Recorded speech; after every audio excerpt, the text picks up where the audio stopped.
Hello friends, you welcome to Sham Institute. So then we will discuss today's current affairs. So today's news, we have a PM Yuva scheme. So ఏంటి PM Yuva అంటే చూద్దాం. ఇది మనకి PM Yuva అంటున్నాడు కదా, national issue కిందకు వస్తుందన్నమాట. National issue లేదా దీన్ని స్కీమ్స్ కింద, నేషనల్ ఇష్యూలో స్కీమ్స్ కింద తీసుకోవచ్చు అన్నమాట. స్కీమ్ కింద తీసుకోవచ్చు. ఇంకా దీన్ని ఎకానమీ పరంగా కూడా, ఎకానమీలో పథకాల కింద కూడా దీన్ని మనం తీసుకోవచ్చు. సో జాతీయ అంశం అంతేకాకుండా ఎకానమీకి సంబంధించిన అంశంగా కూడా చెప్పుకోవచ్చు. తర్వాత రెండవది బిమ్స్టెక్. ఈ బిమ్స్టెక్ అనేది ఏంటి అని అంటే, బిమ్స్టెక్ మనకి ఒక అంతర్జాతీయ, బిమ్స్టెక్ అనేది మనకి ఒక ఆర్గనైజేషన్, ఒక గ్రూప్ అన్నమాట. బిమ్స్టెక్ గ్రూప్ అంటాం. Bay of Bengal initiative for multi sectoral technological and economic cooperation. So BIMSTEC, ఈ బిమ్స్టెక్ గురించి మాట్లాడతాం. ఇది అంతర్జాతీయ అంశం కింద చెప్పుకోవచ్చు. ఇంటర్నేషనల్ సమ్మిట్స్ కింద చెప్పుకోవాలన్నమాట. సమ్మిట్స్, సమావేశాలు ఇలాంటివి ఉంటాయి కదా, అంతర్జాతీయ సమావేశాలు, అంతర్జాతీయ కూటముల గురించి మాట్లాడుకోవాలి. అంతర్జాతీయ కూటమి అన్నమాట. ఇది అంతర్జాతీయ అంశం కింద చెప్పుకోవాలి మనం. తర్వాత క్లబ్ ఎస్. ఈ క్లబ్ ఎస్ అనేది ఏంటి అని అంటే, మనకి సైన్స్ అండ్ టెక్నాలజీకి సంబంధించిన అంశం. ఎస్ఎన్టీకి సంబంధించిన క్షిపణి వ్యవస్థ అనమాట, మిజైల్ సిస్టమ్ అనమాట. దీని గురించి మాట్లాడతాం. తర్వాత సైన్స్లో అంతర్జాతీయ మహిళలు మరియు బాలికల దినోత్సవం. సైన్స్లో ప్రపంచవ్యాప్తంగా, అంతర్జాతీయంగా మహిళలు మరియు చిన్నారులు, బాలికల పార్టిసిపేషన్ గురించి, చొరవ గురించి మాట్లాడతాం మనం. సో ఇది మనకి ముఖ్యమైన దినోత్సవాల కిందకు వస్తుంది. ముఖ్యమైన దినోత్సవాలు, ఇంపార్టెంట్ డేస్ అంటాం కదా, ఇంపార్టెంట్ డేస్, ఇంపార్టెంట్ డేస్ కింద చెప్పుకునే కాన్సెప్ట్. తర్వాత లంపీ చర్మవ్యాధి. చర్మవ్యాధికి వ్యాక్సిన్ అనమాట. లంపీ చర్మవ్యాధికి వ్యాక్సిన్. సో వ్యాక్సిన్ కూడా మనకి సైన్స్ అండ్ టెక్నాలజీ కిందే చెప్పుకోవాలి. ఎస్ఎన్టీలో వ్యాధులు, వాటికి సంబంధించిన వ్యాక్సిన్ల గురించి, వీటి గురించి మాట్లాడుకుంటాం. సో అది పాయింట్. సో ఇప్పుడు మనము 1 by 1 డిస్కస్ చేస్తూ వెళ్దాం. మొదటిగా PM యువ చూద్దాం. ఈ పథకం కనుక మనం ఒకసారి చూస్తే, PM యువ కనుక ఒకసారి అబ్జర్వ్ చేస్తే, యువ రాబోయే మరియు బహుముఖ రచయితలు ఎవరైతే ఉంటారో 2.0 పథకం అన్నమాట. యువ అంటే ఏంటి అని అంటే, ఇక్కడ మనకి యూత్ని అప్లిఫ్ట్ చేయడానికి, అంటే వాళ్ళ నుంచి వెర్సటైల్ ఆథర్స్ని తీసుకురావడానికి ఇంట్రడ్యూస్ చేసిన కాన్సెప్ట్ అనమాట. ఇదేంటో చూద్దాం మనం. యువ అంటే యూత్ అప్లిఫ్టింగ్ వెర్సటైల్ ఆథర్స్ అన్నమాట. ఇక్కడ యూత్, యంగ్, ఈ ఒక్క పాయింట్ మనం గుర్తుంచుకోవాలి. కేంద్ర విద్యా మంత్రిత్వ శాఖ దీన్ని ఇంట్రడ్యూస్ చేయడం జరిగిందనమాట. దీన్ని ఇంట్రడ్యూస్ చేయడం జరిగింది. దీన్ని యూత్ కాదు, ఇది యంగ్ అప్లిఫ్ట్మెంట్ అనమాట. యంగ్ అప్లిఫ్ట్మెంట్ వెర్సటైల్ ఆథర్స్ అంటే యంగ్స్టర్స్ ఎవరైతే ఉంటారో, యువకులు అన్నాడు కదా, యంగ్స్టర్స్ అనమాట. యంగ్స్టర్స్ని బహుముఖ రచయితలుగా, వెర్సటైల్ అంటే బహుముఖ ప్రజ్ఞాశాలి అంటాం కదా, వెర్సటైల్ జీనియస్ అంటాం. ఇప్పుడు రవీంద్రనాథ్ ఠాగూర్ ఉన్నారు, హీజ్ అ వెర్సటైల్ అనమాట. అలాగా బహుముఖ అంటే అన్ని రంగాలలో బాగా నాలెడ్జ్ ఉంటే వాళ్ళని వెర్సటైల్ అంటారు, వెర్సటైల్ జీనియస్ అంటాం కదా. సో అదనమాట. ఇక్కడ యంగ్ అప్లిఫ్ట్మెంట్ వెర్సటైల్ ఆథర్స్. ఇది 2.0 వర్షన్ అనమాట. 2.0 వర్షన్. 2.0 వర్షన్ అంటే ఏంటి అంటే, ఆల్రెడీ ఎప్పుడో స్టార్ట్ అయిన ప్రోగ్రామే మరి వార్తల్లో ఎందుకుంది అని అంటే, న్యూస్లో ఉండడానికి కారణం ఏంటి అని అంటే, ఈ 2.0 పథకం కింద విద్యాశాఖ మంత్రి రీసెంట్గా ఏం చేశారు అంటే 41 కొత్త పుస్తకాలను ప్రారంభించారు డిజిటల్ మోడ్లో అన్నమాట. సో అందుకని ఇది న్యూస్లో ఉంది మనకి. ఎప్పుడో లాంగ్ బ్యాక్ ఇంట్రడ్యూస్ చేసిన ప్రోగ్రామే 2022లో మనకి ఇంట్రడ్యూస్ చేశారు. ఇది 2022లో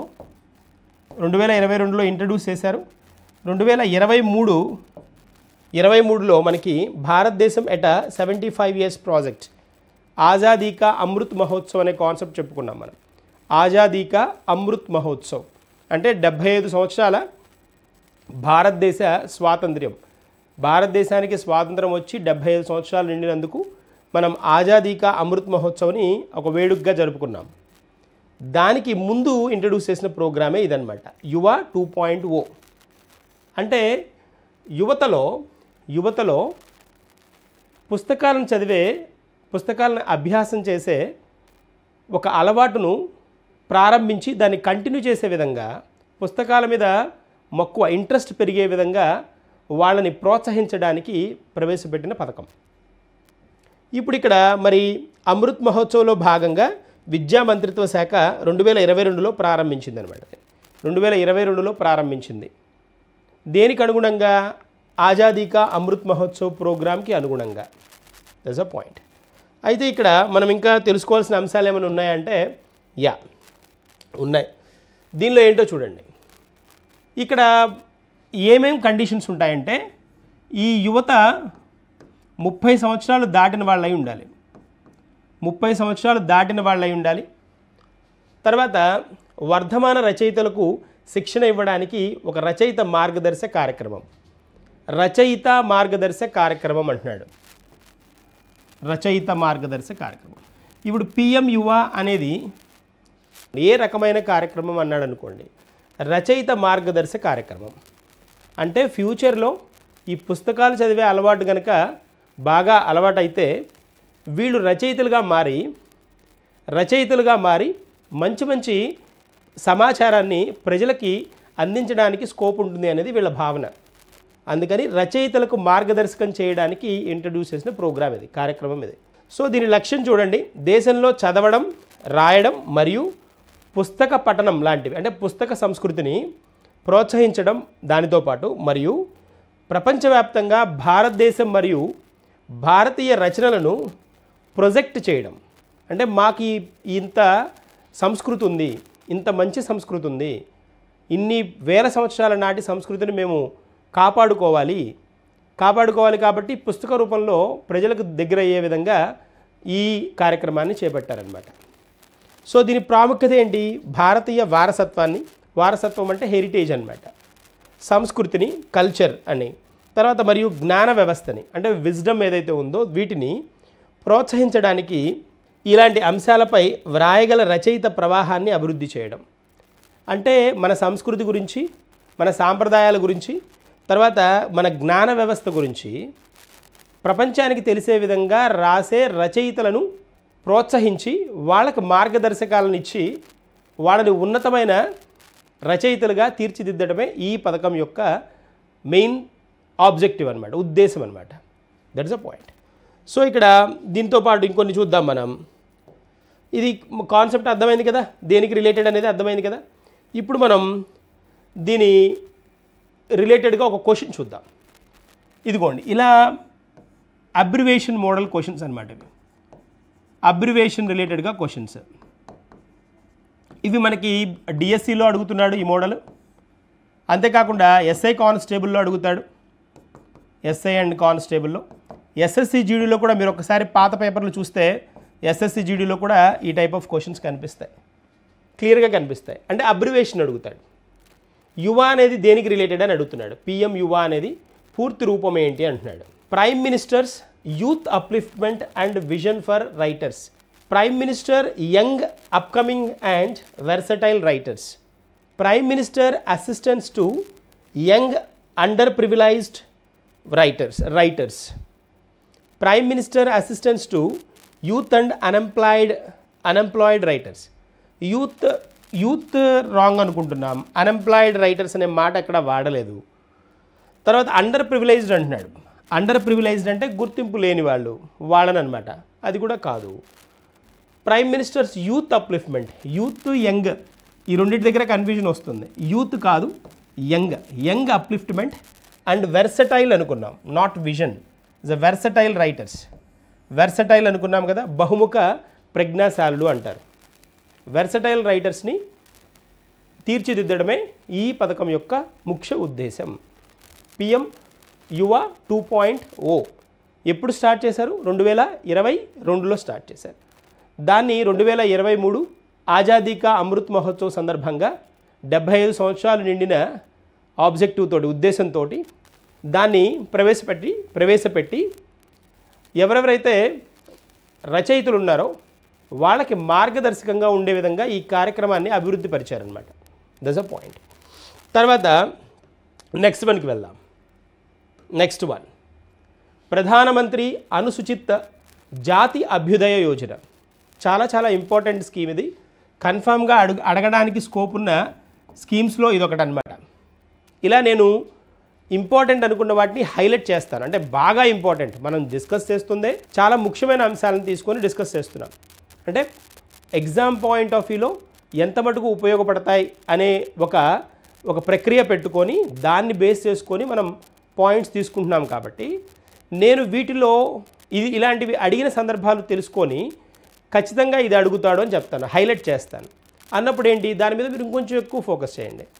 కొంచెం ఎక్కువ ఫోకస్ చేస్తే ఖచ్చితంగా ఏమవుతుందంటే అలాంటివి రిజిస్టర్ అవుతాయి. ఎగ్జామ్లో అడిగినా కూడా సింపుల్గా మీరు హ్యాండిల్ చేయడానికి పాసిబిలిటీ ఉంటుంది. ఓకే, వచ్చేద్దాం. పిఎం అజయ్ ప్రోగ్రామ్ అనమాట. పిఎం అజయ్, ప్రధానమంత్రి అనుసూచిత. ఏ అంటే అనుసూచిత, జే అంటే జాతి, ఏ అంటే అభ్యుదయ, వై అంటే యోజన. సో ప్రధానమంత్రి అనుసూచిత్ జాతి అభ్యుదయ యోజన, అజయ్ అంటే అనమాట. ఫుల్ ఫామ్ కూడా ఇంపార్టెంటే, అడగడానికి స్కోప్ ఉన్నదే. ఇందాక పిఎం యువ లాగా ఇది కూడా అడగడానికి స్కోప్ ఉన్నదే. పిఎం అజయ్ కోసం కేంద్ర సలహా కమిటీ సమావేశం జరిగింది. మరి వార్తల్లో ఉంటేనే కదా మనం చర్చిస్తాం. వార్తల్లో ఎందుకు ఉంది అని అంటే కేంద్ర సలహా కమిటీ సమావేశం జరిగిందనమాట పిఎం అజయ్ కోసం. అంటే దీనిలో ఏమన్నా మార్పులు చేర్పులు తీసుకురావాలా? ఈ పథకం కూడా ఓల్డ్ స్కీమే, 2021-22లో వచ్చిన పథకమే అన్నమాట. అయితే దీనిలో మార్పు చేర్పులు ఏమన్నా చేయాలా అని దీనికి కేంద్ర సలహా కమిటీ ఒక సమావేశాన్ని రీసెంట్గా చేసిందనమాట. రీసెంట్గా అంటే మనకి ఈ ఫిబ్రవరి మంత్లో చేసిందనమాట. అందుకని ఇది వార్తల్లో ఉంది కాబట్టి మనం డిస్కస్ చేస్తున్నాం. ఇప్పుడు చూడండి, పిఎం అజయ్ గురించి చూద్దాం. ఏ మంత్రిత్వ శాఖ చేతిలో ఉంటుంది? ఇలా మనకి ఇలాంటి కొన్ని పథకాలు ఏ మంత్రిత్వ శాఖ కిందకు వస్తాయనేది కొంచెం సందేహాత్మకంగా ఉంటాయి. అలాంటి వాటిని మనం ఏం చేయాలి అని అంటే ఖచ్చితంగా తెలుసుకొని గుర్తుంచుకోవాలి. మామూలుగా ఫ్రీక్వెంట్గా తెలిసేవి అందరికీ తెలిసిన వాటిని అడగడు, కొంచెం డిఫరెంట్గా ఉన్న వాటిని ఫోకస్ చేస్తాడు. ఇప్పుడు ఏ మంత్రిత్వ శాఖ ఇది? సామాజిక న్యాయం మరియు సాధికారత మంత్రిత్వ శాఖ అంటున్నాడు. అంటే సామాజిక న్యాయం అంటే సోషల్ జస్టిస్ కదా, social justice and empowerment ministry. సామాజిక న్యాయం మరియు సాధికారత, ఎంపవర్మెంట్ మినిస్ట్రీ అనమాట. So A type of scheme అనేది కూడా తెలుసుకోండి. అంటే కొన్నిటికి మనకి అది దొరుకుతుంది. అంటే ఏ రకమైన పథకం అనేది కొన్ని పథకాలు ఖచ్చితంగా తెలిసిపోతుంది. తెలియనప్పుడు ఏంటి అని అంటే వాటి గురించి రిలేటెడ్గా ఇన్ఫర్మేషన్ ఎక్కడ ఉన్నామంటే మనం పికప్ చేసుకోవాలి. ఇక్కడ చూడండి, ఈ పథకం అజయ్ అనే పథకం ప్రాయోజిత పథకం అనమాట. కేంద్ర ప్రాయోజిత పథకం అంటారు. పథకాలు మనకి కేంద్ర ప్రాయోజిత పథకాలన్నా ఉంటాయి, లేకపోతే కేంద్ర రంగ పథకాలన్నా ఉంటాయి. సెంట్రల్ సెక్టార్ స్కీమ్స్ అంట, సెంట్రల్ స్పాన్సర్డ్ స్కీమ్ అంట. ప్రాయోజిత పథకం, సెంట్రల్ స్పాన్సర్డ్ స్కీమ్. కేంద్ర రంగ పథకం, కేంద్ర రంగ పథకం అంటే ఏంటి అని అంటే సెంట్రల్ సెక్టార్ స్కీమ్. ఇది సిఎస్పిసి అనమాట, సెంట్రల్ స్పాన్సర్డ్ స్కీమ్. స్పాన్సర్డ్ అంటే ప్రాయోజిత అని. అంటే ఇక్కడ స్పాన్సర్డ్ అనడానికి రీజన్ ఏంటి అని అంటే సెంట్రల్ సెక్టార్ స్కీమ్కి సెంట్రల్ స్పాన్సర్డ్ స్కీమ్కి ఒక డిఫరెన్స్ ఉంటుంది. అదేంటి అని అంటే సెంట్రల్ సెక్టార్ స్కీమ్ అంటే కనుక మొత్తం ఎవరు భరిస్తారు అంటే మొత్తం ఆ పర్టికులర్ పథకానికి ఆర్థిక సహాయం అంతా కేంద్ర ప్రభుత్వమే చేస్తుంది. అదే సెంట్రల్ స్పాన్సర్డ్ స్కీమ్ కనుక అయితే రాష్ట్ర ప్రభుత్వం కేంద్ర ప్రభుత్వం కేంద్ర రాష్ట్ర ప్రభుత్వాలు ఇద్దరు వాటిని షేర్ చేసుకుంటాయి. అంటే ఈక్వల్ షేర్ అని కాదు, షేర్ చేసుకుంటాయి. అవి 60-40 ఉండొచ్చు.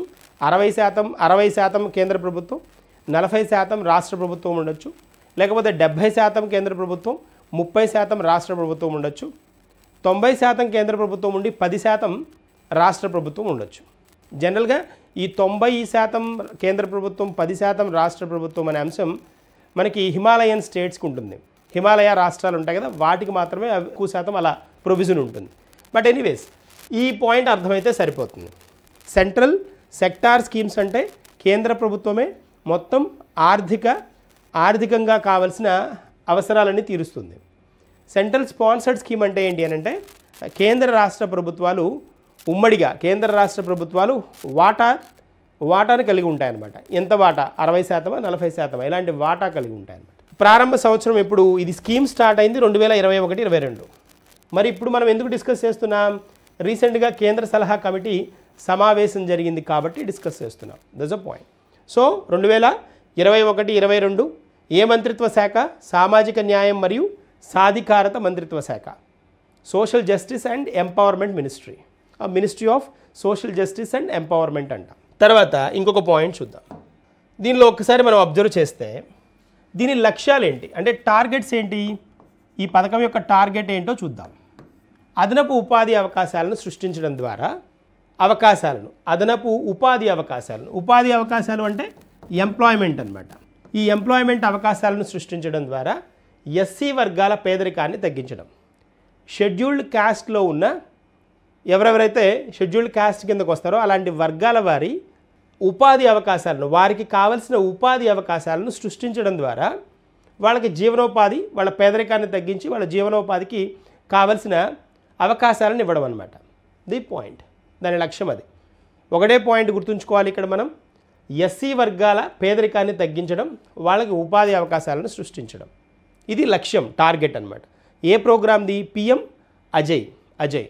అక్కడ మనకి ఎప్పుడైతే మంత్రిత్వ శాఖ సోషల్ జస్టిస్, సామాజిక న్యాయం మరియు సాధికారత మంత్రిత్వ శాఖ అన్నాం కదా, మరి సామాజిక న్యాయం అందరికీ సమానమైన న్యాయం జరిగే విధంగా ఉండాలి అని అంటే ఉపాధి అవకాశాలను కలిగించడం, వీళ్ళని వీళ్ళకి కావాల్సిన సాధికారతను ఇవ్వడం, అంటే వీళ్ళు కూడా వాళ్ళ కాళ్ళ మీద వాళ్ళు నిలబడేటట్టుగా చేయడం, అది పాయింట్ అన్నమాట.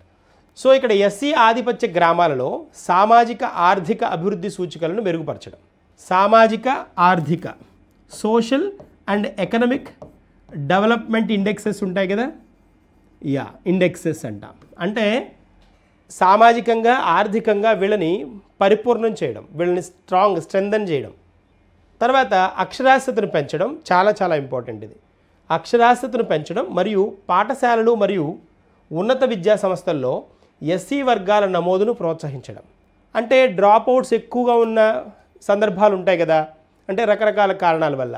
ఇప్పుడు పేదరికం ఉందనుకోండి, పేదరికం వల్ల ఏమవుతారు, వాళ్ళు కొంత మటుకు మాత్రమే స్కూల్కు పంపించగల స్థాయి ఉంటుంది. అందుకని ఏం చేస్తారు, తల్లిదండ్రులు ఏం చేస్తారు అని అంటే వాళ్ళతో పాటు వీళ్ళని కూడా పనికి తీసుకువెళ్తారు. అందులో ఎక్కువ ఆడపిల్లల్ని ఎక్కువ వాళ్ళతో పాటు పనులకి వాటికి తీసుకువెళ్తుంటారు. అబ్బాయిని చదివించడం అనే కాన్సెప్ట్ ఉంటుంది ఎక్కువ కుటుంబాల్లో. అన్నప్పుడు మరి ఏం చేయాలి, ఇలాంటివి పోవాలి అని అంటే వాళ్ళని ఆర్థికంగా పరిపుష్టి చేయాలి. వాళ్ళని సామాజికంగా ఆర్థికంగా కనుక వాళ్ళకి తెలిసే విధంగా చేసి అవగాహన వచ్చే విధంగా వచ్చి తెలియచేసి, ఆడపిల్లలు చదువుకోవాలి, మగపిల్లలు చదువుకోవడం వల్ల ఏమవుతుంది, అవకాశాలు, నెంబర్ ఆఫ్ ఆపర్చునిటీస్ మార్కెట్లో ఉంటాయి అనే అవగాహన వాళ్ళకి కలిగించి ఆర్థికంగా కనుక వాళ్ళని సమృద్ధిగా ఉండేటట్టు కనుక చేస్తే ఖచ్చితంగా ఆ గ్యాప్ పోతుంది.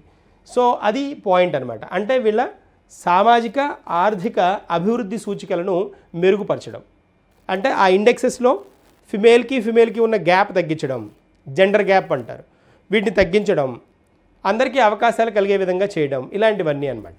అక్షరాస్యతను పెంచడం మరియు పాఠశాలలు మరియు ఉన్నత విద్యా సంస్థల్లో ఎస్సీ వర్గాల నమోదును ప్రోత్సహించడం చాలా ఇంపార్టెంట్. ఇది డ్రాప్అవుట్స్ని కంట్రోల్ చేయాలి. అందుకే కదా గవర్నమెంట్ డ్రాప్అవుట్స్ని కంట్రోల్ చేయడం కోసమే కదా మనకి మిడ్ డే మీల్స్ అనే స్కీమ్ని ఇంట్రడ్యూస్ చేసింది, మధ్యాహ్న భోజన పథకం అనే పాయింట్. ఆ మధ్యాహ్న భోజన పథకం స్కీమ్ స్టార్ట్ చేసిన ఇంటెన్షన్ మంచిదే. మధ్యాహ్న భోజన పథకం అంటే ఏమంటాం? మధ్యాహ్న భోజనం అంటే మధ్యాహ్నం కూడా అక్కడే భోజనం చేసేసి అక్కడే ఉంటారు, మధ్యాహ్నం కూడా స్కూల్లో కొనసాగుతారు అనేది ఉద్దేశం. కానీ ఆ పథకం యొక్క తీరుతెన్నులు మారాయి కదా, దాని కండిషన్ మార్చేశారు. ఏమవుతారు? ఆ టయానికి వచ్చి లంచ్ చేసి వెళ్ళే స్టూడెంట్లు కొంతమంది ఉంటారు, విఐపి స్టూడెంట్స్. ఇలాంటి సందర్భాలు కూడా ఉంటాయన్నమాట. That is one. ఎనీవేస్, ఇక్కడికి వస్తే దీనిలో భాగాలు కనుక చూస్తే ఎస్సీ ఆధిపత్య గ్రామాలను ఆదర్శ గ్రామంగా అభివృద్ధి చేయడం. ఆదర్శ గ్రామంగా. సో ఆదర్శ గ్రామాలుగా అంటే వీళ్ళ ఆధిపత్యం ఉన్న చోట, ఎస్సీ ఆధిపత్యం ఉన్న గ్రామాలని ఆదర్శ గ్రామంగా, మోడల్ విలేజ్గా చేయడం అనమాట. చాలా ఇంపార్టెంట్. మోడల్ విలేజ్గా అంటే బాగా దానిలో ఆ పర్టికులర్ ఏరియాలో డెవలప్మెంట్కి సంబంధించిన అన్ని అంశాలను వాళ్ళు ప్రోత్సహించి అభివృద్ధి చేయడం అనమాట. చాలా ఇంపార్టెంట్. ఎస్సీ వర్గాల సామాజిక ఆర్థిక అభివృద్ధి కోసం రాష్ట్ర లేదా జిల్లాలకు సహాయ నిధులు ఇవ్వడం, ఫండ్స్ని ప్రొవైడ్ చేయడం. మరి ఫండ్స్తోనే కదా అంతా జరిగేది. వాళ్ళకి కావలసిన నిధులని ప్రొవైడ్ చేయడం.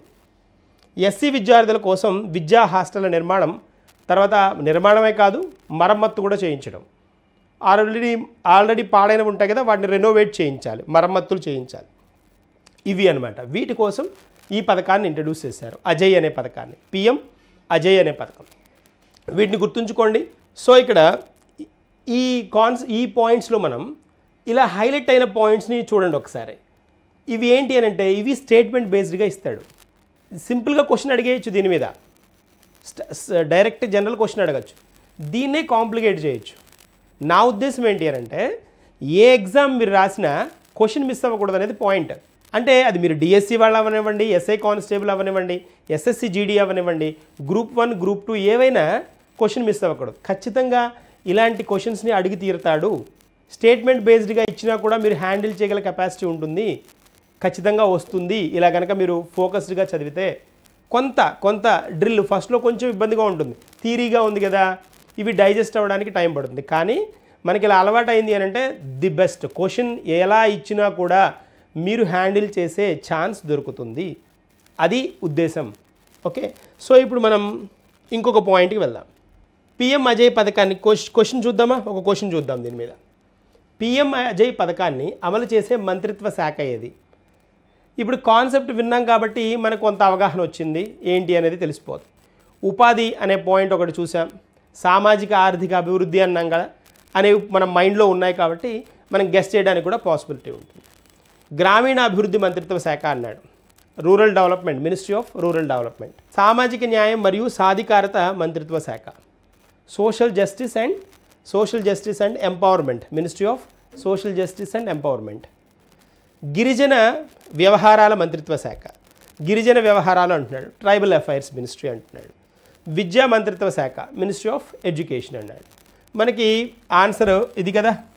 ఎందుకు? సామాజిక న్యాయం మరియు సాధికారత మీదే కదా ఫోకస్ చేస్తోంది, ఎస్సీ వర్గాల అభివృద్ధి మెయిన్ ఫోకస్గా పెట్టింది కదా, కాబట్టి మనం ఈ పాయింట్ని హోల్డ్ చేసుకోవాలి.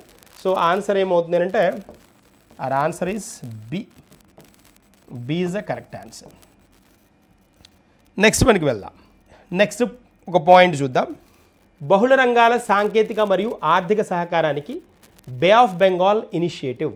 బహుళ రంగాల సాంకేతిక మరియు ఆర్థిక సహకారానికి Bay of Bengal initiative. Bay of Bengal అంటే మనకు తెలుసు బంగాళాఖాతం. బే ఆఫ్ బెంగాల్ అంటే బంగాళాఖాతం. ఇవేంటి అని అంటే ఈ బిమ్స్టెక్ అనేది ఏంటి అని అంటే ఇది మనకి అంతర్జాతీయ అంశం కింద చెప్పుకోవచ్చు. అని చెప్పుకున్నాం కదా. అంతర్జాతీయ అంశాల్లో కూటమిలకు సంబంధించింది అనమాట. కూటములు ఉంటాయి కదా, కూటములు అంటే మనకి సార్క్ కానీ ఇలాంటి SAARC సార్క్ కూటమి కానీ, ఏషియన్ కూటమి కానీ, ఏషియన్, నామ్ అని NAM అని ఉంటుంది, నామ్ అని, తర్వాత షాంఘై కోఆపరేషన్ ఆర్గనైజేషన్ SCO అని, బిమ్స్టెక్ అని, ఇలా వీటిని కూటములు అంటారు. వీటిల్లో ఈ బిమ్స్టెక్ అనేది కూడా ఒక ప్రాముఖ్యత చెందిన ఒక కూటమి అనమాట. బిమ్స్టెక్ దేశాలు అంటారు. ఇది ఇంటర్నేషనల్ ఇష్యూ. ఇప్పుడు ఇక్కడ చూడండి, బహుళ రంగాలు అంటున్నాడు. బహుళ రంగాలు అంటే ఏంటి అంటే మల్టీ సెక్టోరల్ అంటాం. బహుళ రంగాలు అంటే multi sector or multi sectoral. Multi sector. సాంకేతిక అంటే మనకు తెలుసు కదా, టెక్నికల్. ఆర్థిక అంటున్నాడు, ఆర్థిక అంటే ఎకనామిక్ కదా. కోఆపరేషన్ సహకారానికి బే ఆఫ్ బెంగాల్ ఇనిషియేటివ్ అంటున్నాడు. అదే పాయింట్ ఇక్కడ. బే ఆఫ్ బెంగాల్, బి అంటే Bay of Bengal initiative for multi sectoral technological and economic cooperation. ఈ బే ఆఫ్ బెంగాల్ చుట్టూతా ఉన్న దేశాలు ఏవైతే ఉన్నాయో వాటన్నిటి సాంకేతిక ఆర్థిక సహకారం అన్నమాట. సహకారానికి తీసుకుంటున్న చొరవ అనేసి, అంతే కదా. ఇనిషియేటివ్ అన్నాడు కదా, బే of Bengal initiative for multi sector అంటే ఒక రంగమే కాదు, అన్ని రంగాలు అని, ఎక్కువ రంగాలు అనేసి. టెక్నాలజికల్ అండ్ ఎకనామిక్ కోఆపరేషన్, సాంకేతిక మరియు ఆర్థిక సహకారం అనేసి అనమాట. ఇప్పుడు ఇది న్యూస్లో ఎందుకు ఉంది? ఈ బిమ్స్టెక్ అనేది మనకి ఎప్పటి నుంచో ఉంది, 97 నుంచి ఉంది బిమ్స్టెక్ అనేది. 1997 నుంచి ఉంది ఈ బిమ్స్టెక్ అనేది. మరి ఇప్పుడు వార్తల్లోకి ఎందుకు వచ్చింది అని అంటే, యువజన వ్యవహారాలు మరియు క్రీడల మంత్రిత్వ శాఖ గుజరాత్లోని గాంధీనగర్లో మొట్టమొదటి బిమ్స్టెక్ యువజన సదస్సును నిర్వహించింది. చాలా ఇంపార్టెంట్ వన్. ఇక్కడ నుంచి క్వశ్చన్ వచ్చేస్తుంది, ఎక్కడా అని అడుగుతాడు. గాంధీనగర్, గుజరాత్లోని గాంధీనగర్లో. యూత్ అఫైర్స్ కదా, youth affairs and sports ministry of youth affairs and sports మనకి యువజన వ్యవహారాలు మరియు క్రీడల మంత్రిత్వ శాఖ గుజరాత్లోని గాంధీనగర్లో మొట్టమొదటి అంటున్నాడు. ఫస్ట్ అన్నాడు అంటే ఖచ్చితంగా మనం దానికి ఒక స్టార్ మార్క్ పెట్టుకోవాలి, వెరీ ఇంపార్టెంట్ అని పెట్టుకోవాలి. మొట్టమొదటి బిమ్స్టెక్ యువజన సదస్సు యూత్కి రిలేటెడ్గా ఈ సదస్సును నిర్వహించింది అనమాట. లక్ష్యం ఏంటి? యువత సహకారాన్ని బలోపేతం చేయడం మరియు బిమ్స్టెక్ సభ్య దేశాలలో యువత నేతృత్వంలోని చొరవలను ప్రోత్సహించడం. అంటే యంగ్స్టర్స్ని ఎక్కువగా తీసుకోవడం ద్వారా, వాళ్ళని ఎంకరేజ్ చేయడం ద్వారా, వాళ్ళతోటి ప్రతి చోట వాళ్ళని కనుక పెంచడం ద్వారా, వాళ్ళ నెంబర్ పెంచడం ద్వారా ఏమవచ్చు, యువ రక్తాలు కాబట్టి ఏమవుతాయి, కొత్త ఆలోచనలు ఆవిష్కరణలకు ఊతమిచ్చినట్టు ఉంటుంది అనమాట, సపోర్ట్ ఇచ్చినట్టుగా ఉంటుంది. అందుకని యూత్ని ఎంకరేజ్ చేయడానికి వీళ్ళు ఏం చేస్తారంటే యువత సహకారాన్ని బలోపేతం చేయడం కోసం బిమ్స్టెక్ సభ్య దేశాలలో యువత నేతృత్వంలోని చొరవను ప్రోత్సహించడం. బిమ్స్టెక్ సభ్య దేశాలు ఏవైతే ఉన్నాయో వాటిలో అనమాట యువతని ఎంకరేజ్ చేయాలి అనేది కాన్సెప్ట్. అది మనకి ఆబ్జెక్టివ్. ఉద్దేశం అర్థమైంది అని అంటే ఓహో ఇది అనే ఒక క్లారిటీ వచ్చేస్తుంది. ఇప్పుడు మరి ఇక్కడ ఈ బిమ్స్టెక్లో ఏ దేశాలు మెంబర్ నేషన్స్గా ఉన్నాయో చూడాలి మనం, అదే కదా కావాలి. బిమ్స్టెక్లో మనం ఒకసారి చూస్తే మనకి 7 దేశాల కూటమి అనమాట. ఇది 7 కంట్రీస్ అనమాట. ఇక్కడ కనిపిస్తున్నాయి చూడండి, మ్యాప్లో మనకి కనిపిస్తున్నాయి. ఇదిగోండి బిమ్స్టెక్ దేశాలు. ఇవన్నీ బంగాళాఖాతం చుట్టూతా ఉన్న దేశాలు అనమాట. బంగాళాఖాతం చుట్టూతా ఇదిగోండి ఇలా బంగాళాఖాతం చుట్టూతా ఉన్న దేశాలు. ఒకసారి నేను హైలైట్ చేస్తాను. ఇదిగోండి ఇక్కడ శ్రీలంక, ఇండియా, ఇక్కడ నేపాల్, భూటాన్, బంగ్లాదేశ్, మయన్మార్, థాయిలాండ్, ఈ దేశాలు అనమాట. ఇవి ఇక్కడ కనిపిస్తున్నాయి కదా, బే ఆఫ్ బెంగాల్ ఇది బంగాళాఖాతం. ఈ బంగాళాఖాతానికి చుట్టుపక్కల ఉన్న దేశాలు. అందుకనే మనం దీన్ని Bay of Bengal initiative for multi sectoral technological and economic cooperation అంటున్నాం. బంగాళాఖాతానికి చుట్టూతో ఉన్న దేశాల సాంకేతిక ఆర్థిక సహకారానికి తీసుకునే చొరవ. ఇప్పుడు చూద్దాం ఎప్పుడు ప్రారంభమైంది. ఇది 1997లో బ్యాంకాక్ ప్రకటనతోటి, బ్యాంకాక్ డిక్లరేషన్ అంటాం. బ్యాంకాక్ డిక్లరేషన్, ఈ బ్యాంకాక్ ప్రకటన అంటారు, లేదా కొన్ని చోట్ల మీకు బ్యాంకాక్ డిక్లరేషన్ అని కూడా ఇస్తాడు తెలుగులోనే. సో దీని ద్వారా సంతకం చేయడం ద్వారా 1997లో స్టార్ట్ అయిందనమాట. ఇది సభ్య దేశాలు ఎన్ని? 7 సభ్య దేశాలు ఉన్నాయి. 7 సభ్య దేశాల్లో బిమ్స్టెక్ కదా, బిమ్స్టెక్. బి అంటే బంగ్లాదేశ్ అనమాట, బంగ్లాదేశ్. ఐ అంటే మనకి ఇండియా, ఎం మయన్మార్, ఎస్ శ్రీలంక, టీ వచ్చేటప్పటికి థాయిలాండ్. ఇక్కడ వరకు సెట్ అవుతుంది. 5 దేశాలు అయ్యాయి కదా.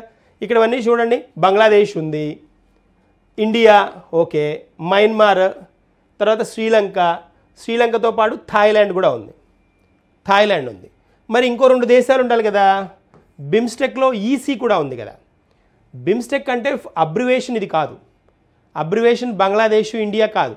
బే of Bengal initiative for multi sectoral technological and economic cooperation అని చెప్పుకున్నాం కదా. ఇక్కడ ఏంటి, ఈ అంటే నేపాల్ అని, సి అంటే భూటాన్ అని గుర్తుపెట్టుకోవాలి. అలా మనకి ఈజీగా గుర్తుంటుంది. నేపాల్ భూటాన్ కూడా ఉన్నాయి కదా, అవి కూడా లిస్టులోకి తీసుకోవాలి. మొత్తం 7 దేశాల కూటమి. Bangladesh, India, Myanmar, Sri Lanka, Thailand, Nepal, Bhutan. So ఇక్కడ దీని లక్ష్యం ఏంటి మరి అంటే వేగవంతమైన ఆర్థిక అభివృద్ధి, సామాజిక పురోగతిని ప్రోత్సహించడంతో పాటు బంగాళాఖాతం ప్రాంతంలో శాంతి మరియు స్థిరత్వాన్ని నిర్ధారించడం. శాంతియుతంగా వాటి కార్యకలాపాలని ఆ ప్రాంతంలో ఆ రీజియన్లో ఉన్న దేశాలు పాటించాలి అన్నది దీని ముఖ్య ఉద్దేశం ఆర్ లక్ష్యం. 7 దృష్టి కేంద్రాలు, 7 దేశాలు 7 దృష్టి కేంద్రాలు ఏమేమి ఉన్నాయి? వాణిజ్యం, పర్యావరణం మరియు వాతావరణ మార్పు, భద్రత, వ్యవసాయం మరియు ఆహార భద్రత, ప్రజల నుండి ప్రజలకు పరిచయం, సైన్స్, టెక్నాలజీ మరియు ఆవిష్కరణల కనెక్టివిటీ. ఈ 7 అంశాల మీద ఫోకస్ చేస్తారన్నమాట. 7 దేశాలు 7 అంశాలు. తర్వాత క్రింది దేశాలలో బిమ్స్టిక్ సభ్యదేశం కానిది ఏది అంటున్నాడు. ఈ మోడల్ క్వశ్చన్స్ అడుగుతాడు, ఖచ్చితంగా ఈ మోడల్ క్వశ్చన్స్ అడుగుతాడు. సో మనం బిమ్స్టెక్లో ఏం చెప్పుకున్నాం? బి బంగ్లాదేశ్ చెప్పుకున్నాం. ఐ అంటే భారత్ అని చెప్పుకున్నాం, ఇండియా కదా భారత్. ఎం అంటే ఏమనుకున్నాం? మయన్మార్ అనుకున్నాం. ఎస్ అంటే శ్రీలంక అనుకున్నాం. టీ అంటే ఏమనుకున్నాం? థాయిలాండ్ అనుకున్నాం. ఈ అంటే నేపాల్ అని, సి అంటే భూటాన్ అని అనుకున్నాం. ఈ ఈసీకి మీనింగ్ ఉండదు, ఎందుకంటే ఆ 2 దేశాలను మనం అక్కడ అడ్జస్ట్ చేయాలి. ఈ అంటే నేపాల్ అని, సి అంటే భూటాన్ అని గుర్తుంచుకుంటే సరిపోతుంది. సో ఇక్కడ ఏమడుగుతున్నాడు? సభ్యదేశం కానిది ఏది అని అడుగుతున్నాడు. ఇండియా సభ్యదేశమే, థాయిలాండ్ సభ్యదేశమే, భూటాన్ సభ్యదేశమే, పాకిస్తాన్ సభ్యదేశం కాదు. ఈ కానిదే కదా మనకి కరెక్ట్ ఆన్సర్. సో ఆన్సర్ ఏమవ్వాలి? ఆన్సర్ ఇస్ బి అన్నమాట. బి మన ఆన్సర్ అవుతుంది. తర్వాత ఇంకొకటి చూద్దాం. బిమ్స్టెక్ యూత్ సమ్మిట్ యొక్క ప్రధాన లక్ష్యం ఏంటి అంటున్నాడు. Beautiful question, super question. BIMSTEC youth summit యొక్క ఎక్కడ జరిగింది యూత్ సమ్మిట్? గాంధీనగర్, గుజరాత్ కదా. గాంధీనగర్, గుజరాత్ మొదటిది కదా, ఇది మొదటిది అనమాట, గుజరాత్లో జరిగింది. దీని లక్ష్యం ఏంటి అంటున్నాడు, దీని టార్గెట్ ఏంటి అంటున్నాడు. బిమ్స్టెక్ దేశాలలో యువ పార్లమెంటును స్థాపించడం. యువ పార్లమెంటు స్థాపించడం అనే పాయింట్ మనం ఎక్కడ అసలు దానికి ఆ కాన్సెప్టే వినలేదు. యువ సహకారాన్ని బలోపేతం చేయడం మరియు యువత నేతృత్వంలో చేపట్టిన కార్యక్రమాలను పరస్పరం మార్పిడి చేసుకోవడం. ఓకే, కేవలం క్రీడలు మరియు సాంస్కృతిక మార్పిడులను ప్రోత్సహించడం అంటున్నాడు. క్రీడలు సాంస్కృతిక మార్పు అంటున్నాడు. నో. భారత యువతకు మాత్రమే నైపుణ్యాభివృద్ధి అంటున్నాడు. నో. ఇక్కడ 7 దేశాలు ఉన్నప్పుడు భారతదేశానికి ఒక్కదానికే నైపుణ్యాభివృద్ధి అని ఎందుకు అంటాడు? Wrong. This is the correct answer. So మన ఆన్సర్ ఏంటి ఇక్కడ? Answer b is the correct one. ఎందుకు బి కరెక్ట్? యువ సహకారాన్ని బలోపేతం చేయడం, యూత్ యొక్క యంగ్స్టర్స్ యూత్ ఎవరైతే ఉంటారో వాళ్ళ కోఆపరేషన్ని స్ట్రెంథన్ చేయడం, బాగా తీసుకోవడం. అంతేకాకుండా యువత నేతృత్వంలో చేపట్టిన కార్యక్రమాలను పరస్పరం మార్పిడి చేసుకోవడం. ఒక దేశం నుంచి ఇంకొక దేశంలో, ఒక దేశంలో ఏదైతే యూత్ కొత్త కొత్త ఆవిష్కరణలు చేస్తారో వాటిని మనం కూడా ఇక్కడ ఉన్న ఈ గ్రూప్లో ఉన్న కంట్రీలు తీసుకొని వాటిని ఇంప్లిమెంట్ చేయడం, అది పాయింట్. That's one. సో ఇది క్వశ్చన్ మనకి ఈ టాపిక్ మీద. నెక్స్ట్ ఇంకొక పాయింట్ చూద్దాం. ఇంకొక కాన్సెప్ట్ చూద్దాం. ఇక్కడ చూడండి, ఇది మనకి సైన్స్ అండ్ టెక్నాలజీకి సంబంధించిన అంశం. క్లబ్ ఎస్ క్షిపణి వ్యవస్థపై భారతదేశం రష్యా ఒప్పందం. క్లబ్ ఎస్ ఇక్కడ కనిపిస్తుంది చూడండి మనకి. ఇది క్లబ్ ఎస్ క్షిపణి అనమాట, మిజైల్ అనమాట ఇది. ఈ క్లబ్ ఎస్ క్షిపణి వ్యవస్థ భారతదేశం రష్యా ఒప్పందం చేసుకున్నాయి రీసెంట్గా. దీనికి రిలేటెడ్గా, ఈ ఒప్పందంకి రిలేటెడ్గా అంటే ఏంటి ఆ క్లబ్ ఎస్ అంటే, ఆ క్షిపణి వ్యవస్థ ఎలా ఉంటుంది, భారతదేశానికి ఎలా ఉపయోగపడుతుంది, మరి భారతదేశం అమెరికా, భారతదేశం రష్యాకి మధ్య అగ్రిమెంట్ జరుగుతూ ఉంటే మరి యుఎస్ కూడా ఎంటర్ అవుతుంది కదా. భారతదేశం ఎలాంటి దేశం అని అంటే మిత్రుడికి మిత్రువే, శత్రుడికి కూడా మిత్రువే, అలాంటి దేశం అనమాట. యా, అలాంటి కాంటెక్స్ట్ మరి ఇక్కడ. ఇప్పుడు మరి వాటిని ఎలా బ్యాలెన్స్ చేస్తోంది ఇండియా, ఈ పాయింట్లు మనం చూద్దాం. ఇది సైన్స్ అండ్ టెక్నాలజీకి రిలేటెడ్గా ఉన్న అంశం. ఇప్పుడు మనం ఒకసారి చూస్తే దీనికి క్లబ్ ఎస్ క్షిపణి కదా. సైన్స్ అండ్ టెక్నాలజీ పరంగా ఇలాంటి వ్యవస్థలు కొత్తవి కనుక అడాప్ట్ చేసినప్పుడు ఖచ్చితంగా క్వశ్చన్ అడుగుతాడు. ఇప్పుడు చూద్దాం, ఇక్కడ దీని గురించి ఉన్న కొన్ని పాయింట్స్ మనం ట్యాగ్ చేద్దాం. ఒకసారి కనుక చూస్తే క్లబ్ ఎస్ అంటే కేఎల్యూబి, క్లబ్ ఎస్ ఇదనమాట. ఈ క్షిపణి వ్యవస్థ జలాంతర్గాముల కోసం రూపొందించబడింది. దేనికోసం రూపొందించబడింది? సబ్మరైన్స్ కోసం, జలాంతర్గాముల కోసం ప్రారంభించబడిన వ్యవస్థ. 400 కిలోల వార్ హెడ్ను కలిగి ఉంటుంది. 300 కిలోమీటర్ల దూరంలోని లక్ష్యాలను ఛేదించగలదు. వార్ హెడ్ అంటే ఎంత వార్ హెడ్ని తీసుకెళ్ళగలదు? వార్ హెడ్ ఎంత తీసుకెళ్ళగలదు అంటే 400 కిలోలు వార్ హెడ్ని అంటే మందుగుండు సామాగ్రిని తీసుకువెళ్ళగలదు. 300 కిలోమీటర్ల దూరం లక్ష్యాలను కూడా ఛేదించగలదు. 300 కిలోమీటర్స్ దూరంలో ఉన్న టార్గెట్స్ని కూడా వాటిని ఛేదించగలదు అనమాట, అంటే బ్లాస్ట్ చేయగలదు. ఈ క్షిపణి వ్యవస్థలో అగ్ని నియంత్రణ వ్యవస్థ మరియు నిలువు లాంచర్ యూనిట్లు ఉంటాయి. నిలువుగా అంటే ఇలా హారిజాంటల్గా, ఇది నిలువుగా అనమాట. ఇది హారిజాంటల్, నిలువుగా ఇలా ఉండే వ్యవస్థ కూడా, ఇలా కూడా దీన్ని యూజ్ చేయడానికి పాసిబిలిటీ ఉంటుందన్నమాట. ఓన్లీ ఇలానే కాదు, హారిజాంటల్గానే కాదు, నిలువుగా కూడా అంటే వర్టికల్గా కూడా దీన్ని ఉపయోగించగల సామర్థ్యం ఉందన్నమాట. ఈ క్షిపణి వ్యవస్థలో అగ్ని నియంత్రణ వ్యవస్థ అంటే ఈ ఫైర్ ఏదైతే ఉంటుందో దాన్ని కంట్రోల్ చేసే మెకానిజం ఉంటుంది. అగ్ని నియంత్రణ వ్యవస్థ ఉంటుంది, తర్వాత నిలువు లాంచర్ యూనిట్లు కూడా ఉంటాయి. ఇవి అడ్డంకుల చుట్టూ నావిగేట్ చేయగలదు మరియు శత్రువు కాల్పులను సమర్థవంతంగా ఎదుర్కోగలదు. శత్రువు నుంచి వచ్చే కాల్పులను కూడా సమర్థవంతంగా వాటిని ఎదుర్కొని వాటికి సరైన ధీటుగా సమాధానం ఇవ్వగల కెపాసిటీ ఉన్న క్షిపణి అనమాట. ఇది మిజైల్ అనమాట. ఏది? క్లబ్ ఎస్ ఎవరిది? క్వశ్చన్ ఎలా మూవ్ చేయొచ్చు? క్లబ్ ఎస్ అనేది ఏ దేశ ఒప్పందంతో భారతదేశం కుదుర్చుకుంది అని అడుగుతాడు. ఏ దేశంతో కుదుర్చుకున్న ఒప్పందం అని అడుగుతాడు? రష్యాతోటి. సో ఇప్పుడు ఈ వ్యవస్థ అనగానే దీని గురించి ఉన్న పాయింట్ అంతా ఏంటి? సబ్మరైన్స్కి రిలేటెడ్ అని తెలియాలి, జలాంతర్గాములకు సంబంధించిన అంశం అని తెలియాలి. ఇప్పుడు దీనిలో ఇంకొన్ని పాయింట్స్ మనం యాడ్ చేస్తే ఇక్కడ చూడండి, క్లబ్ ఎస్ కనిపిస్తుంది కదా, ఇదనమాట వ్యవస్థ. ఇలా ఉంటుందన్నమాట, ఇలా దాన్ని ప్రయోగించడానికి కుదురుతుంది. సో ఇక్కడ పాయింట్ కనుక ఒకసారి అబ్జర్వ్ చేస్తే మనం క్లబ్ ఎస్ ఇప్పటికే భారత నావికాదళంతో సేవలు అందిస్తోందన్నమాట. ఆల్రెడీ మనకి క్లబ్ ఎస్ మన నావికాదళంతో పనిచేస్తోంది. దాని డీజిల్ ఎలక్ట్రిక్ జలాంతర్గామి విమానాలను మెరుగుపరుస్తోంది. అంటే డీజిల్ ఎలక్ట్రిక్, డిఎస్ అంటారు, డిఈ అంటాం, డీజిల్ ఎలక్ట్రిక్ జలాంతర్గాములు, సబ్మరైన్స్ అంటారు. డీజిల్ ఎలక్ట్రిక్ జలాంతర్గాముల విమానాలను మెరుగుపరుస్తోంది. మనకి న్యూక్లియర్ ఉంటాయి, డీజిల్ ఎలక్ట్రిక్ ఉంటాయి. ఏది? జలాంతర్గాములు అనమాట. వీటిల్లో ఇప్పుడు ఇది వర్క్ చేస్తోంది డీజిల్ ఎలక్ట్రిక్ జలాంతర్గామి విమానాలను మెరుగుపరుస్తోంది అనమాట ప్రస్తుతం. ఏది? Club s. తర్వాత ఇక్కడ వచ్చేటప్పటికి ఇంతవరకు బాగానే ఉంది. ఇది రష్యాతోటి అగ్రిమెంట్ చూసాం మనం, బాగానే ఉంది. ఇప్పుడు హార్పూన్ క్షిపణి భారతదేశం, యునైటెడ్ స్టేట్స్, ఇండియా, యుఎస్ అనమాట. యుఎస్ నుంచి కొనుగోలు చేసిన సబ్సానిక్ యాంటీ షిప్ క్రూయిజ్ క్షిపణి. రీసెంట్గా ఈ ఒప్పందాన్ని కూడా ఇండియా కుదుర్చుకుంది. రష్యాతోటి క్లబ్ ఎస్ ఎలాగో అదే స్టాండర్డ్లో హార్పూన్ అమెరికాతో అనమాట. దీనిలో ఏంటి? యునైటెడ్ స్టేట్స్ నుంచి కొనుగోలు చేశాం. దీని స్పెషాలిటీ ఏంటి అంటే సబ్సానిక్ యాంటీ షిప్ క్రూయిజ్ క్షిపణి అంట. సబ్సానిక్ అంటాం, సబ్సానిక్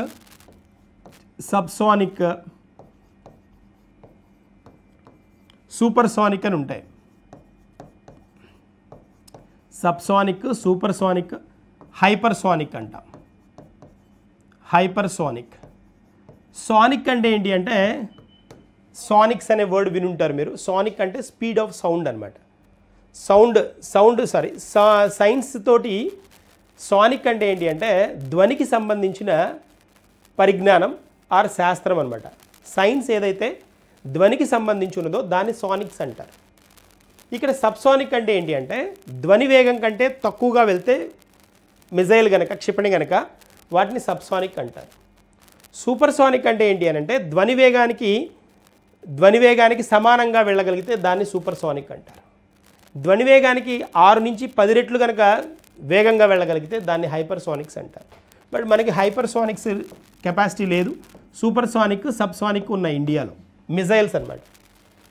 సూపర్సోనిక్, సబ్సోనిక్ క్రూయిజ్ మిజైల్ ఉన్నాయి, సూపర్సోనిక్ క్రూయిజ్ మిజైల్స్ ఉన్నాయి.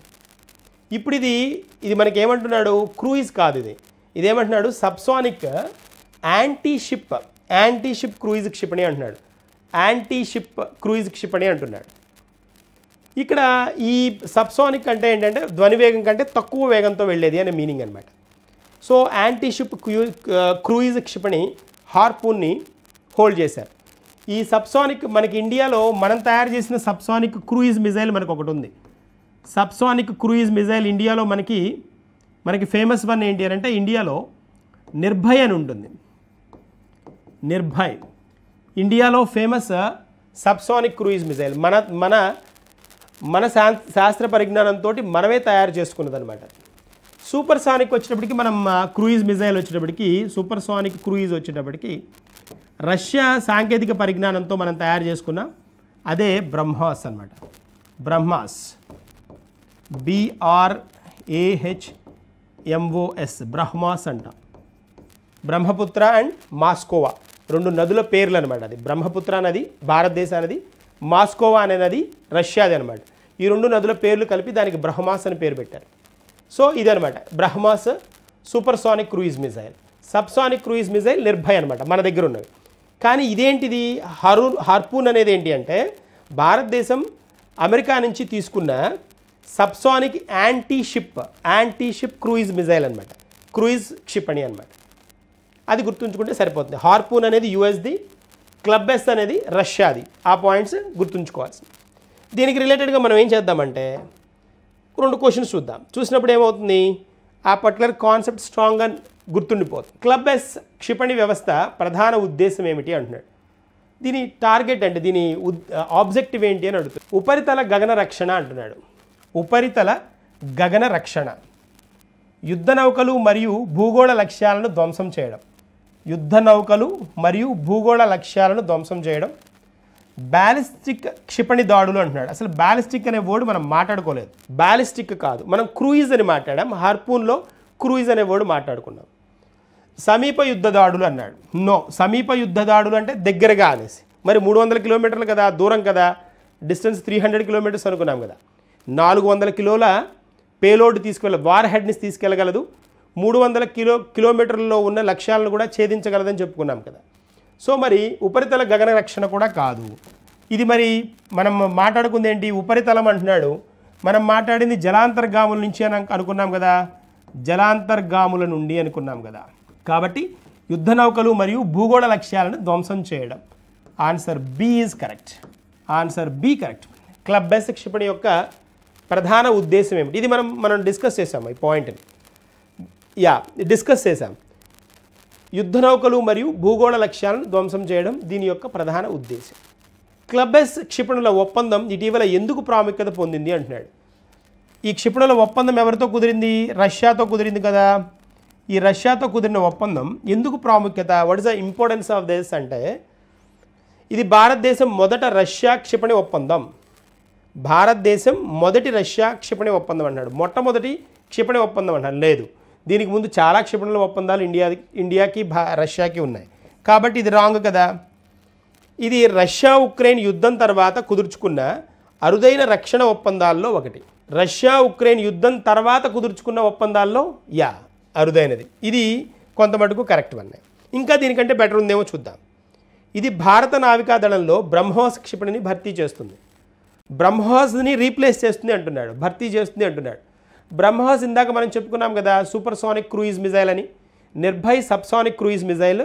బ్రహ్మాస్ వచ్చేటప్పటికి సూపర్సానిక్ క్రూయిజ్ మిజైల్ మనకి రష్యా దానికి సపోర్ట్ చేసిందని చెప్పుకున్నాం కదా. ఇక్కడ భర్తీ చేస్తుందనే మాట ఎక్కడ చెప్పలేదు మనకి. అది సూపర్సానిక్ క్రూయిజ్ మిజైల్. అది ఇది వచ్చేటప్పటికి జలాంతర్గాములకి సంబంధించి మాట్లాడుకున్నాం కదా, క్లబ్ ఎస్ అనేది. కాబట్టి ఇది కాదు.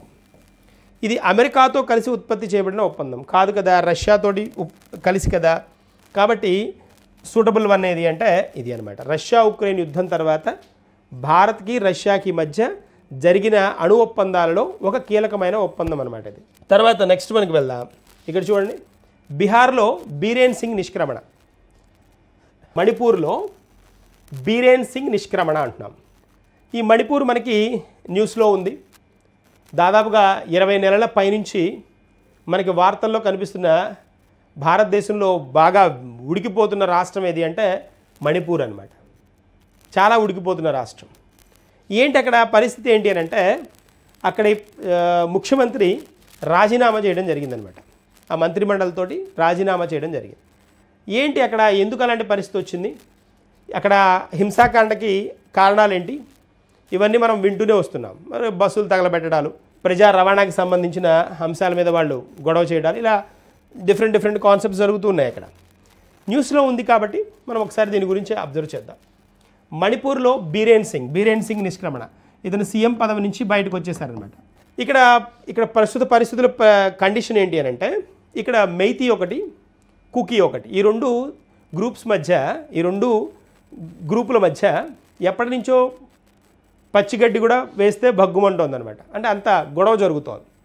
దీనిలో ఇప్పుడు న్యూస్లో ఉండడానికి కారణం ఏంటి అని అంటే, ఇప్పుడు స్పెషల్గా ఇతని మీద చాలాసార్లు ప్రెజర్ వచ్చింది, చీఫ్ మినిస్టర్ నుంచి పదవి నుంచి తప్పుకోండి అని. కానీ ఇప్పుడు పరిస్థితుల్లో ఇతను బయటికి రావడానికి కారణం ఏంటి అని అంటే, రీసెంట్గా ఈ మెయితీ అనే ఒక గ్రూప్ వాళ్ళని షెడ్యూల్డ్ తెగల హక్కులను డిమాండ్ చేస్తున్నారు. అంటే వాళ్ళని షెడ్యూల్డ్ తెగల కింద గుర్తించండి అని అడుగుతున్నారు. మెయితీ కుకీ అనమాట, వీళ్ళిద్దరి మధ్య గొడవ. ఇక్కడ ఈ కుకీ గ్రూప్ ఏంటి అని అంటే ట్రైబల్ గ్రూప్, మమ్మల్ని కూడా ట్రైబ్స్గా గుర్తించండి అని అడుగుతున్నారు ఈ మైతీ గ్రూప్ అనమాట. అందుకనే ఏమైంది, వాళ్ళ మీద వీళ్ళ ప్రభుత్వం మీద ప్రెషర్ పెట్టేసేసి వీళ్ళు ఆయన పదవి నుంచి బయటికి వెళ్ళే పరిస్థితి క్రియేట్ చేశారనమాట. ఇప్పుడు మనకి కావాల్సిన పాయింట్ ఏంటి, ప్రస్తుత పరిస్థితుల దృష్ట్యా మణిపూర్లో సమగ్రత, శాంతిని కాపాడాలని కేంద్ర ప్రభుత్వానికి చెప్పి రాజీనామా చేయాలని నిర్ణయించుకున్నారు.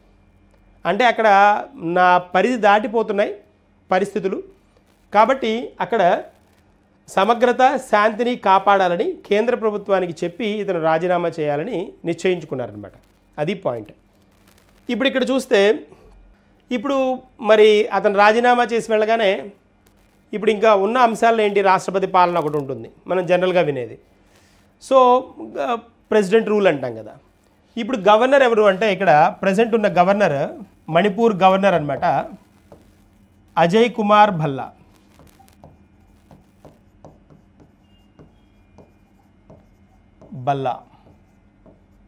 ఈయన అనమాట. సో ఈయన ఇప్పుడు ఇంకా యాక్షన్లోకి దిగి అతని రాజీనామాని స్వీకరించారు. సో తర్వాత ఏంటి యాక్షన్ ప్లాన్ ఏంటనేది డిసైడ్ చేస్తారు గవర్నర్ అనమాట. ఇక్కడ మరి న్యూస్లో ఉంది కాబట్టి మణిపూర్ ఎప్పటి నుంచో దాదాపుగా 21 నెలల నుంచి 21 మంత్స్ పైనుంచి ఇది మనకి వార్తల్లో కనిపిస్తున్న రాష్ట్రం అనమాట మణిపూర్. ఇక్కడ నృత్యాలు చాలా ఫేమస్, ట్రైబల్ డాన్సెస్ చాలా ఫేమస్ అనమాట. వాటిల్లో జాగోయ్ ఒకటి, చోలోం, టాంగ్టా, రాస్లీలా, మైబీ, సంకీర్తన అండ్ థబల్ చోంగ్బా, ఇవి అనమాట. జాగోయి, చోలోమ్ ఈ రెండు అడిగాడు, ఏ రాష్ట్రానికి సంబంధించిన నృత్య కళలు అని అడిగాడు.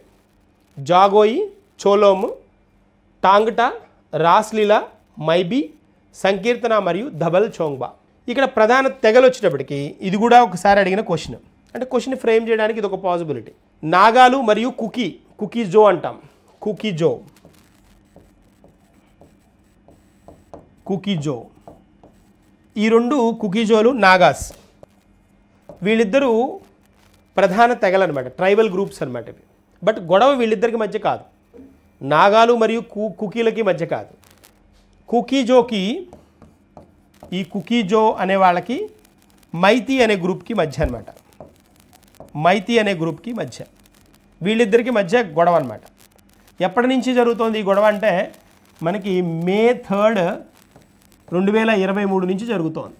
అంటే ఈ ట్రైబల్ గ్రూప్స్ ఉండాల్సిన ఏరియాని ఈ మైతీ గ్రూప్ వాళ్ళు ఆక్రమించేసేసి వాళ్ళని ఇబ్బంది పెట్టడం, తర్వాత ప్రభుత్వాన్ని కూడా వాళ్ళ కంట్రోల్ తీసుకునే విధంగా, అంటే ప్రభుత్వం మీద కూడా రకరకాల ప్రలోభాలకి లోన్ చేసి మమ్మల్ని కూడా ట్రైబల్ గ్రూప్లో చేర్చండి అంటారు వీళ్ళు. అసలు ట్రైబల్ గ్రూప్గా ఇక్కడ ఉన్నవి ఏంటి అంటే నాగాలు, కుకీజోలే.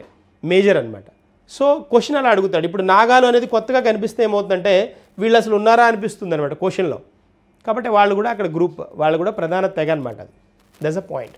అది మనకి దీనికి సంబంధించిన అంశం. ఇంకొకటి చూద్దాం, ఇంకొక కాన్సెప్ట్ చూద్దాం. లంపీ చర్మ వ్యాధి అంటాడు. లంపీ స్కిన్ డిసీజ్ అనమాట. లంపీ స్కిన్ డిసీజ్, LSD అంటాం దీన్ని. సో దీనికి వ్యాక్సిన్ కనుగొన్నారు. లంపీ స్కిన్ డిసీజ్, దీనికి వ్యాక్సిన్ ఇంట్రడ్యూస్ చేశారనమాట. సో అందుకని న్యూస్లో ఉంది. ఇదిగోండి మనకి ఇక్కడ వ్యాక్సిన్ చూపించాడు కదా, lumpy skin disease vaccine, lumpy vaccine అనమాట. దాని పేరు లంపీ వ్యాక్సిన్, ఇది దాని పేరు. దీనికి రిలేటెడ్గా కొన్ని పాయింట్స్ చూద్దాం మనం. ఈ లంపీ వ్యాక్సిన్ ఇంట్రడ్యూస్ చేశారు కదా, ఇవి మనకి సైన్స్ అండ్ టెక్నాలజీకి సంబంధించిన అంశం కిందకే తీసుకోవాలి మనం. సో అభివృద్ధి చేసింది ఎవరు అని అంటే భారత్ బయోటెక్ గ్రూప్ అనమాట. భారత్ బయోటెక్ గ్రూపు ఎవరి సౌజన్యంతో అంటే Indian council of agriculture and research. ఈ Bharat Biotech council plus ICAR support తోటి, వాళ్ళ సౌజన్యంతో దీన్ని కనుక్కోవడం జరిగిందనమాట, దీన్ని ప్రవేశపెట్టడం జరిగిందనమాట. Bharat Biotech group plus Indian council of agriculture research, Indian council of agriculture research వీళ్ళు అనమాట. అగ్రికల్చర్ రీసెర్చ్ మనకి ఇది ఎక్కడ ఉంది, ఢిల్లీలో ఉంది అనమాట. ఢిల్లీలో ఉన్న ఒక ఎంటిటీ ఇది, ఆర్గనైజేషన్. లైసెన్స్ ఇచ్చింది ఎవరు అని అంటే జనరల్గా ఇలాంటి వ్యాక్సిన్స్కి లైసెన్స్ ఇచ్చేది మనకి central drugs standard control organisation అనమాట, CDSCO అంటాం. ఇది పర్మిషన్ ఇచ్చింది అనమాట, లైసెన్స్ ఇవ్వడం జరిగింది. అంటే యథేచ్ఛగా మీరు దీన్ని ప్రవేశపెట్టచ్చు, ఈ వ్యాక్సిన్ని వాడచ్చు.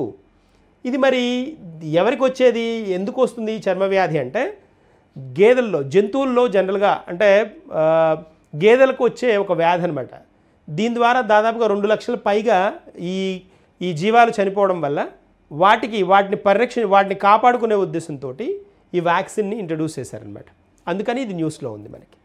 సో ఇంపార్టెంట్ వన్, ఇలాంటి వ్యాక్సిన్స్ వచ్చినప్పుడు క్వశ్చన్ అడుగుతాడు కదా వాటికి రిలేటెడ్గా మనం చూద్దాం. మరి లంపీ స్కిన్ డిసీజ్ వ్యాక్సిన్కు సాంకేతిక మద్దతును అందించిన సంస్థ ఏది అంటాడు.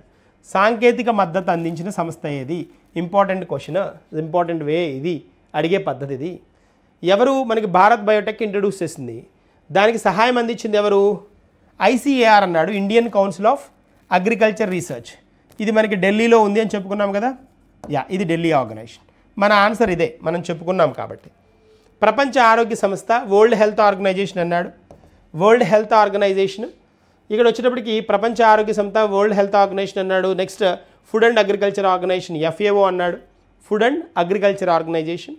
తర్వాత CDSC, central drugs standard control, CDSCO కదా, ఇది ఢిల్లీలో ఉంది. Food and agriculture organisation, FAO వచ్చినప్పటికి మనకి ఇటలీలో ఉంది. వరల్డ్ హెల్త్ ఆర్గనైజేషన్ వచ్చినప్పటికి జెనీవాలో ఉంది. సో ప్రపంచ ఆరోగ్య సంస్థ, food and agriculture organisation and central drugs standard control organisation. ఇదేంటి, లైసెన్స్ ఇచ్చిన organisation. Food and agriculture organisation nowhere related. ప్రపంచ ఆరోగ్య సంస్థ, ఇది డౌట్ వస్తుంది, ఇదేమో అని డౌట్ వస్తుంది వినకపోతే. ఎందుకు ఇలాంటి వాటికి మరి డిసీజ్ అని అన్నామంటే వరల్డ్ హెల్త్ ఆర్గనైజేషనే కదా ముందుకు వచ్చేది అనే ఒక డౌట్ వస్తుంది. క్వశ్చన్స్ ఇలా ఫ్రేమ్ చేస్తాడు, కావాలని డౌట్ వచ్చే వాటిని ఆప్షన్స్లో ఇస్తాడు, అవి జాగ్రత్తగా చూసుకోవాలి. That's one. సో నెక్స్ట్ వన్కి వెళ్దాం. డేస్, ఇంపార్టెంట్ డేస్ చూద్దాం కొన్ని. సురక్షిత ఇంటర్నెట్ దినోత్సవం, సేఫర్ ఇంటర్నెట్ డే అనమాట. సేఫర్ ఇంటర్నెట్ డేని మనం 11th ఫిబ్రవరిన అబ్జర్వ్ చేస్తాం. సేఫర్ ఇంటర్నెట్ డే, సురక్షిత ఇంటర్నెట్ దినోత్సవం 11th ఫిబ్రవరి అనమాట. దీన్ని ఇంట్రడ్యూస్ చేసింది ఎవరు అంటే యూరోపియన్ యూనియన్ అంట, EU అంటారు. దీని థీమ్ ఏంటి అంటే మెరుగైన ఇంటర్నెట్ కోసం అందరం కలిసికట్టుగా పనిచేయాలి అనేది దీని 2025 థీమ్ అనమాట. Together for a better internet అనేది దీని థీమ్ అనమాట. మొదటిసారిగా దీన్ని ఏ సంవత్సరం నుంచి ఇంట్రడ్యూస్ చేశారు అంటే, ఏ సంవత్సరం నుంచి మనం పాటిస్తున్నాము అని అంటే 2004 నుంచి దీన్ని మనం అబ్జర్వ్ చేస్తున్నాం అనమాట. 2004 నుంచి తర్వాత నెక్స్ట్ వన్ కనుక చూస్తే ప్రపంచ పప్పు ధాన్యాల దినోత్సవం. International pulses day. Pulses day 10th ఫిబ్రవరి అనమాట. 10th ఫిబ్రవరిని అబ్జర్వ్ చేస్తారు. ఇవిగోండి పల్సెస్ ఉన్నాయి కదా, పల్సెస్ డే 10th ఫిబ్రవరి. ఇక్కడ నియమించింది ఎవరు? దీన్ని పాటిస్తోందంటే ఎవ్రీ ఇయర్ ఈ రోజుని మనం పల్సెస్ డేని ఫాలో అవ్వాలని చెప్పింది ఎవరు అని అంటే మనకి యుఎన్ఓ, ఐక్యరాజ్య సమితి అనమాట. మొదటిసారిగా ఎప్పటి నుంచి పాటిస్తున్నారు దీన్ని అంటే 2020 నుంచి పాటిస్తున్నారు. 2020 నుంచి మనం దీన్ని అబ్జర్వ్ చేస్తూ ఉన్నాం అనమాట. Important one. తర్వాత నెక్స్ట్ ఇంకొక డే చూద్దాం. సైన్స్లో అంతర్జాతీయ మహిళలు మరియు బాలికల దినోత్సవం. అంటే స్టెమ్ అంటారు. Science, technology, engineering and mathematics అనే ఒక ప్రోగ్రామ్ ఉంది. Science, technology, engineering, mathematics stem అంటారు. ఈ స్టెమ్ అనే పార్ట్లో స్త్రీల యొక్క పార్టిసిపేషన్ ఎంత ఉంది అనేది చెక్ చేస్తారు ప్రపంచవ్యాప్తంగా. అంటే సైన్స్, టెక్నాలజీ, ఇంజనీరింగ్, మ్యాథమెటిక్స్లో ఎంతమంది స్త్రీలు పార్టిసిపేట్ చేస్తున్నారు అని చెప్తుందన్నమాట. ఇది పక్కన పెడదాం. స్టెమ్ అనేది ఇది తెలుసుకోవాల్సిన అంశం. బట్ ఇక్కడ ఇది ఇంపార్టెంట్ డే ఏంటి అంటే సైన్స్లో అంతర్జాతీయ మహిళలు మరియు బాలికల దినోత్సవం. సైన్స్కి ప్రాధాన్యత మహిళలు ఇవ్వాలి, వాళ్ళు ఇచ్చే విధంగా చేయాలి. సైన్స్లో వాళ్ళ పాత్ర పెరగాలి, వాళ్ళ వాటా పెరగాలి. పురుషులతో పాటు స్త్రీలు కూడా సైన్స్లో మహిళలు బాగా ఎదుగుదల కనిపించాలి అనే ఉద్దేశంతో ఈ పర్టికులర్ డేని 11th ఫిబ్రవరిని సైన్స్లో అంతర్జాతీయ మహిళలు మరియు బాలికల దినోత్సవంగా గుర్తిస్తారు. గర్ల్ చైల్డ్ ఇన్ సైన్స్ అన్నమాట కాన్సెప్ట్. సో దీన్ని ఎవరు ఇంట్రడ్యూస్ చేశారు అని అంటే యుఎన్ఓనే, మనకి ఐక్యరాజ్య సమితి అనుకున్నాం కదా, ఇదే ఇంట్రడ్యూస్ చేస్తుంది. మొదటిసారి ఎప్పటి నుంచి అని అంటే ప్రారంభించింది దీన్ని 2016 నుంచి మనం ఫాలో అవుతున్నాం. 2016 నుంచి ఎవ్రీ ఇయర్ 11th ఫిబ్రవరిని మనం సైన్స్లో అంతర్జాతీయ మహిళలు మరియు బాలికల దినోత్సవంగా గుర్తిస్తారన్నమాట. ఇది పాయింట్ మనకి. సో ఇప్పుడు మనం ఈ పర్టికులర్ కాంటెక్స్లో ఒక క్వశ్చన్ చూద్దాం. ఒక క్వశ్చన్ని డిస్కస్ చేద్దాం. స్త్రీలు మరియు బాలికల శాస్త్ర విద్య అంతర్జాతీయ దినోత్సవాన్ని ప్రకటించిన సంస్థ ఏది అంటున్నాడు. UNO, UNESCO, UNICEF, world bank. UNO కదా, ఐక్యరాజ్య సమితి కదా. ఐక్యరాజ్య సమితి మనకి హెడ్ క్వార్టర్స్ ఎక్కడుంది? ఐక్యరాజ్య సమితి ప్రధాన కార్యాలయం ఐక్యరాజ్య సమితి న్యూయార్క్ కదా, న్యూయార్క్లో ఉంది. యునెస్కో వచ్చేటప్పటికి యునెస్కో మనకి ప్యారిస్లో ఉంది. UNESCO Paris, France. యునిసెఫ్ వచ్చేటప్పటికి యునిసెఫ్ కూడా న్యూయార్క్లోనే ఉంది. వరల్డ్ బ్యాంక్ వచ్చేటప్పటికి ఎక్కడుంది? మనకి వాషింగ్టన్ బీసీలో ఉంది. వాషింగ్టన్ డీసీలో ఉందన్నమాట. ఇది పాయింట్. వీటి ప్రధాన కార్యాలయాలు అన్నమాట. సో మనకి ఆన్సర్ ఏంటి? యుఎన్ఓ అని చెప్పుకున్నాం కదా.